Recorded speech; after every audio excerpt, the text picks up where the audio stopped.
అందరికీ స్వాగతం అండి. ఏం చేస్తున్నారు? ఎలా ఉన్నారు?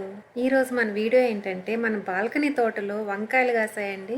ఆ వంకాయలు కోసుకొని మనం ఇప్పుడు వెళ్ళి ప్రెషర్ కుక్కర్లో పాన్ లాగా వెడల్పుగా ఉంటాయి కదా, దాంట్లో ఎంత ఈజీగా మసాలా వంకాయ కర్రీ చేయొచ్చో చూపిస్తాను మీకు. నేను వంకాయ మసాలా కర్రీ చేస్తుంటే మీరు అలా చూసి పట్టేస్తారు, నాకు ఆ సంగతి తెలుసు. అందుకనే వంకాయ గురించి చెప్పడము, వంకాయ కూర గురించి చెప్పడం కాకుండా మనం ఈసారి నుంచి వంటలు చేసేటప్పుడు కొత్త కొత్త విషయాల గురించి మాట్లాడుకుందాం, సరేనా? మరైతే వీడియోలోకి వెళ్లే ముందు మన వీడియోకి ప్లీజ్ ఒక లైక్ కొట్టండి. ఇంకా సబ్స్క్రైబ్ చేయకుండా ఎవరైనా చూస్తుంటే ఒకసారి సబ్స్క్రైబ్ చేసేసి చూడండి. కర్రీస్ చేయడానికి చాలా కంఫర్టబుల్గా ఉండే ప్రిస్టేజ్లోని ప్రెషర్ కుక్కర్ ప్యాన్కి సంబంధించిన లింక్స్ అయితే నేను డిస్క్రిప్షన్లో ఇస్తానండి, కామెంట్ బాక్స్లో కూడా ఇస్తాను. మీకు ఎవరికైనా అవసరం అయితే లింక్ మీద క్లిక్ చేయండి, చూసి మీకు నచ్చితే కొనుక్కోండి. ఆగండి ఆగండి, మీకు ఒక మంచి విషయం చెప్తాను. మీ అమ్మమ్మ మీ అమ్మనే కాదు మిమ్మల్ని కూడా తన కడుపులో 9 నెలలు మోసి కనింది. అది ఎలాగబ్బా అనుకుంటున్నారా? చెప్తా వినండి. ప్రతి అమ్మాయి పుట్టేటప్పుడే తన లైఫ్ లాంగ్ ఎగ్ బ్యాలెన్స్ తోనే పుడుతుంది. అంటే తన లైఫ్ లాంగ్ ఎగ్స్ రిలీజ్ అవుతా ఉంటాయి కదా ఒక అమ్మాయికి. ఆ ఎగ్స్ అమ్మ కడుపులో ఉన్నప్పటి నుంచే తన పొట్టలో మోస్తూ పుడుతుంది. ఇది దేవుడిచ్చే బ్యాలెన్స్. మీ అమ్మమ్మ మీ అమ్మతో పాటు మీ అమ్మ పొట్టలో ఉన్న ఎగ్స్ ను కూడా పెంచి పోషించింది తన కడుపులోనే. ఆ ఎగ్ నుంచే కదా మీరు పుట్టారు.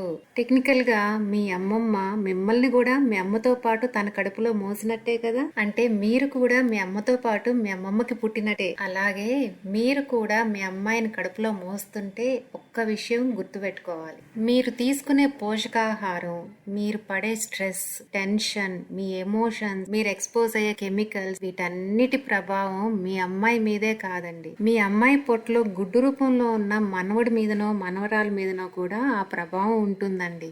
కాబట్టి 2 తరాల ఆరోగ్యం మీ చేతుల్లో ఉందన్న సంగతి గుర్తుపెట్టుకోండి. మన పెద్దవాళ్ళు మనకు ఊరికే చెప్పలేదండి ప్రెగ్నెంట్గా ఉన్న అమ్మాయిని అపురూపంగా చూసుకోవాలని. దాని వెనక ఇంత కథ ఉంది. ఇది ఎంతమందికి తెలుసు?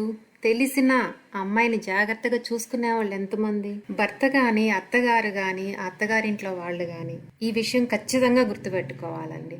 మన వంశానికి సంబంధించి 2 తరాలని తన కడుపులో మోసి మనకు అందిస్తుందంటే ఆ అమ్మాయిని ఎంత అపురూపంగా చూసుకోవాలనే విషయాన్ని ప్రతి నిమిషం గుర్తుపెట్టుకోవాలండి. తనకి, తన 2 తరాల బిడ్డలకి కావలసిన మంచి పోషకాహారాన్ని మనం ఖచ్చితంగా అందించగలగాలండి.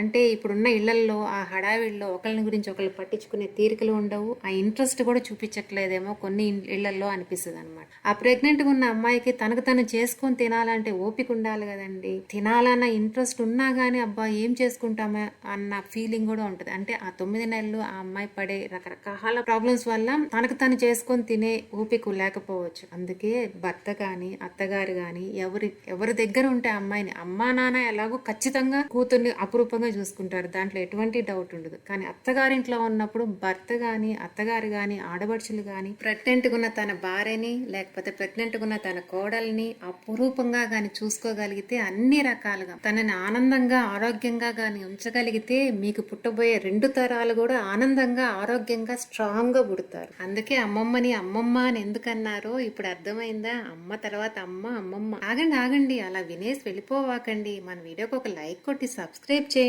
ఇంకా మీకు తెలిసిన వాళ్ళకి కూడా షేర్ చేయండి. నేను వంకాయ కూర చేసిన ఈ ప్రెస్టీజ్ కుక్కర్ ప్యాన్ లింక్ అయితే డిస్క్రిప్షన్లో ఇచ్చాను, కావాలంటే కొను. ఇంకా మీ అమ్మమ్మతో మీకున్న అనుభవాలు మన కామెంట్ బాక్స్లో షేర్ చేసుకోండి అందరితో పాటు. నెక్స్ట్ వీడియోతో మళ్ళీ కలుస్తాను. బాయ్ అండి.